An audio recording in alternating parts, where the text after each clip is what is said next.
What sparks your interest in music? I mean, when wake up on a Saturday morning, other than the Beach Boys, when you wake up on a Saturday morning and you're going to open the windows and... You take the Beach Boys away from me, I don't have much answer. I really drive my family crazy with it. But no, I really do like everything about the Beach Boys. I can get into the history of them and everything. Most people, when they hear that, they think of Surfing USA, Barbara Ann, Little Deuce Coupe, all their big radio hits.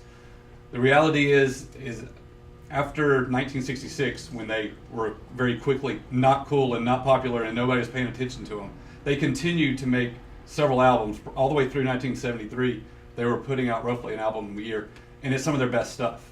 And more of the group was contributing, and when the world wasn't listening to them or wasn't watching them, they were actually doing their best artistic stuff. Kind of like the Beatles, where their latter era became more sophisticated music.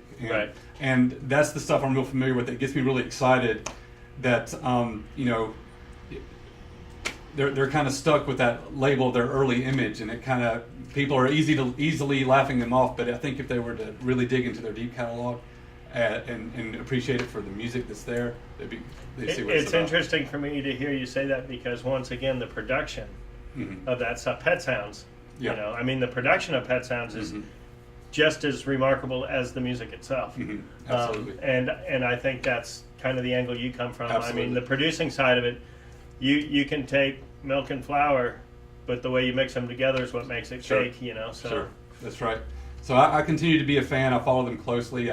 I've seen them in concert a bunch of times. I've taken my son. I drug him to one show last year. I don't think I'll be able to get him to a second one. I don't think you're allowed to drug your kid just to get him to a concert. No, I'm kidding. But yeah, it's a lot of fun. So really, what I like in music is harmony. So I like a lot of harmony groups. Beach Boys are at the top of the list, but anybody that harmonizes, I'm probably a fan of.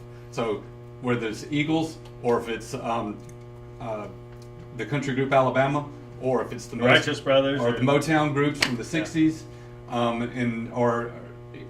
love gospel quartet music. Big fan of the Oak Ridge Boys. So any harmonizing going on, as soon as you start harmonizing out, you've got my attention. So.